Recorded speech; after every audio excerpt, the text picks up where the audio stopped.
सबको जय मसीह की। आज हम वचन में आपको सुनाएंगे कि जो लोग अपना व्यर्थ जीवन बिताते हैं, परमेश्वर के संग नहीं चलते, जवानी में परमेश्वर को छोड़ देते हैं और जब उन पर बुढ़ापा आ जाता है तब क्या है, रब रब रब रब करने लग जाते हैं। जबकि वचन में लिखा हुआ है कि जब इंसान बूढ़ा हो गया तो वो कोई भी कार्य नहीं कर सकता, यहाँ तक कि वो अपने घर के कार्यों को भी नहीं कर सकता।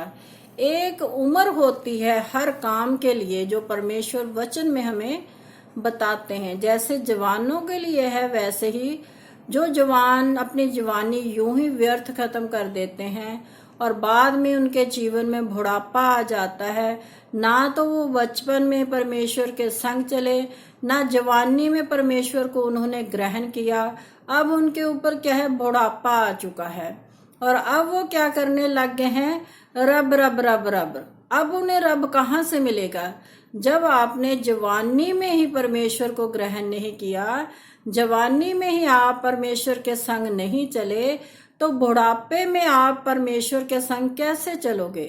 अब तो आपकी उम्र हो चुकी है, ना तो आप दुनियावी काम काज कर सकते हो और ना आप क्या है, परमेश्वर के संग चल सकते हो। क्योंकि जब आप इतने बूढ़े हो गए हो कि आप चर्च में भी नहीं जा पा रहे, आपकी आंखें क्या है, धुंधली हो चुकी है, आप वचन भी नहीं पढ़ पा रहे। और करते क्या है, कुछ लोग तो बहाना भी यही मारते हैं कि हमें तो बाइबल पढ़ना आता ही नहीं है। और जो अगर आपने जवानी में परमेश्वर को ग्रहण किया होता, अगर आप अनपढ़ भी हैं, अगर आप चर्च गए होते, प्रभु का वचन सुना होता, तो वो वचन आपके बुढ़ापे तक आपके पास रहता, आपके दिल में रहता। अगर आपने दिल से सुना होता, दिल से उस वचन को ग्रहण किया होता।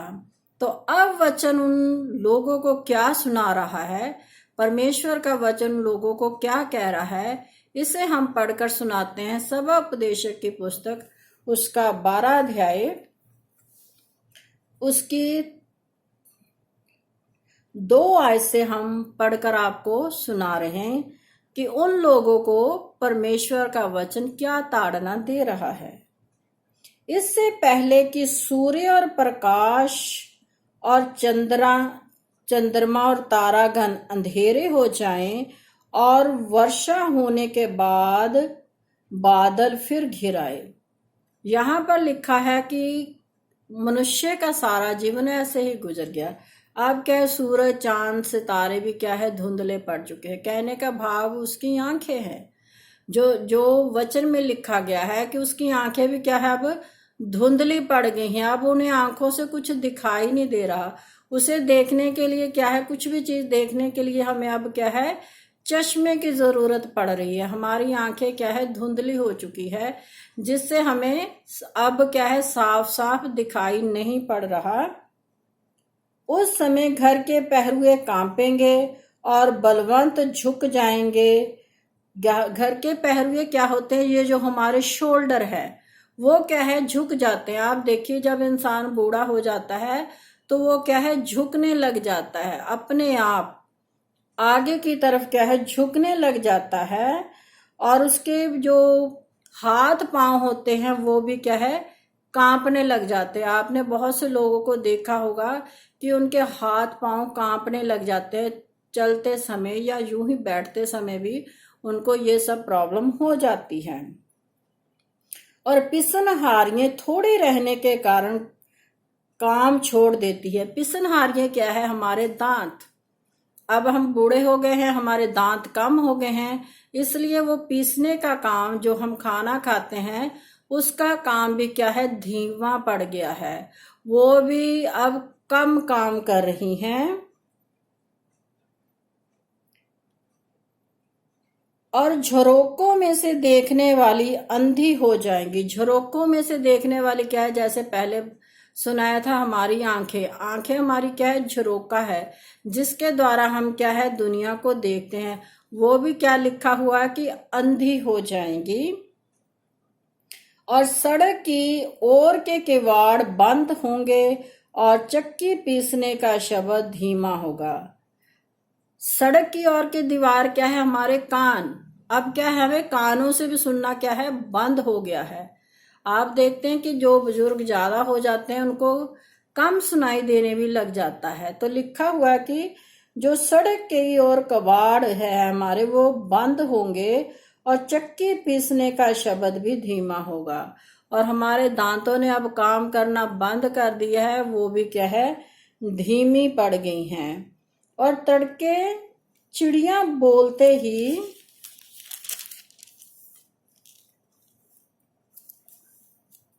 एक उठ जाएगा। जब सुबह सुबह जवानी तो आपने खराब कर दी सो के, और अब बुढ़ापे में आपको नींद नहीं आ रही, चिड़िया बोलने से पहले भी आप क्या है, उठ के बैठ जाते हो और सब गाने वालियों का शब्द धीमा हो जाएगा। फिर जब चिड़िए परमेश्वर की सुबह सुबह, देखिए आप पक्षी, वचन में लिखा हुआ है कि जो पक्षी परिंदे हैं वो भी परमेश्वर की हमदो सना स्तुति करते हैं, उनकी आवाज भी आपको नहीं सुनती।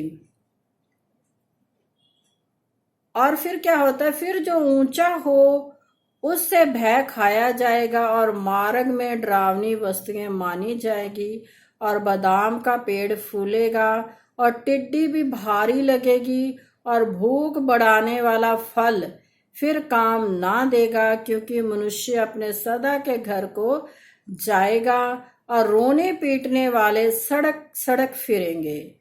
उस यहाँ पर सब साफ लिख दिया हुआ है कि हमारा क्या है, जो जिस्म है हमारा, उसने बादाम का पेड़, जो हमारा पेट है वो भी क्या है, फूल जाएगा। उसमें अब क्या है, कुछ पच नहीं रहा है, और क्या है, बहुत सी विपदाएं क्या है हमारे ऊपर बढ़ जाएगी। भूख बढ़ाने वाला फल भी, आप देखिए कि लोग कहते हैं कि हमें भूख नहीं लगती, वो भी क्या है, कम हो जाएगा। कहने का भाव है कि हमारा जो शरीर इतना हिष्ट पुष्ट होता है जवानी में, वो बुढ़ापे में जाकर कैसा हो जाता है। ये वचन में आपने सुना है, और वचन में लिखा है कि इससे पहले कि वह दिन बुरे आए जिसमें तू ये कहे कि अब मेरा मन नहीं लगता। फिर लोग कहते हैं कि अब हमारा मन इस संसार में नहीं लगता, अब रब हमें क्या है, उठा ले। जब उन पर बुढ़ापे में बहुत सी बीमारियां भी पड़ जाती हैं और वो खुद भी दुखी हो जाते हैं, उनके बच्चे भी दुखी हो जाते हैं, तब लोग कहने लग जाते हैं कि अब तो परमेश्वर हमें उठा ले। अब परमेश्वर आपकी क्यों सुनेगा? जब परमेश्वर आपको जवानी में पुकारता है, जब आप उसकी आवाज को सुनकर अनसुना कर रहे हो, तो अब परमेश्वर आपकी आवाज को भी क्यों सुनेगा? ये वचन में लिखा हुआ है, हम आपको पढ़कर सुनाएंगे कि चाहे तुम जितनी भी प्रार्थना क्यों ना कर लो, तुम्हारी प्रार्थना की ओर मैं कान ही नहीं लगाऊंगा। ये वचन में लिखा हुआ है। जवानी और बचपन तो आपने खो दिया है, उसमें आपने ना तो कोई काम काज किया, ना परमेश्वर के लिए कोई काम काज किया। अब आपके बुढ़ापा आ चुका है और अब आप दुहाई दे रहे हो परमेश्वर की कि हे परमेश्वर हमारी प्रार्थना को सुन ले, हे परमेश्वर हमें ऐसा कर दे, वैसा कर दे। फिर देखिए कि जो बुढ़ापे में लोग बहुत सी प्रार्थनाएं करते रहते हैं, ये नहीं कि परमेश्वर उनकी प्रार्थना को नहीं सुनता, सुनता है, लेकिन क्या है कि वो प्रार्थना फिर इतनी फलदायक नहीं होती, क्योंकि जब आप जवानी में परमेश्वर के संग नहीं चले तो आपके बच्चे भी परमेश्वर के संग नहीं चले। उन्होंने आपको देखा है कि जब हमारे माँ बाप ने अपनी सारी उम्र यूं ही व्यर्थ गवा दी, परमेश्वर के संग नहीं चले, तो अब वो भी परमेश्वर के संग नहीं चल रहे हैं। वो आपको देख रहे हैं, क्योंकि हम बहुत बार कहते हैं कि जो पेरेंट्स खुद करते हैं उनके बच्चे उनको देखते हैं और उन्हीं चीजों को वो क्या है, अपनाते हैं। इसलिए सभी पेरेंट्स से ये गुजारिश है कि आप अपने जीवन को अच्छा बनाए, सच में दिखाने के लिए नहीं कि आप बच्चों को अपना जीवन कुछ और दिखाएं और आपका मन कुछ और हो। सच में आप अच्छे बनिए, अच्छे पेरेंट्स बनिए, ताकि आपके बच्चे भी आगे जाकर अच्छे पेरेंट्स बने। तो सबको जय मसीह की।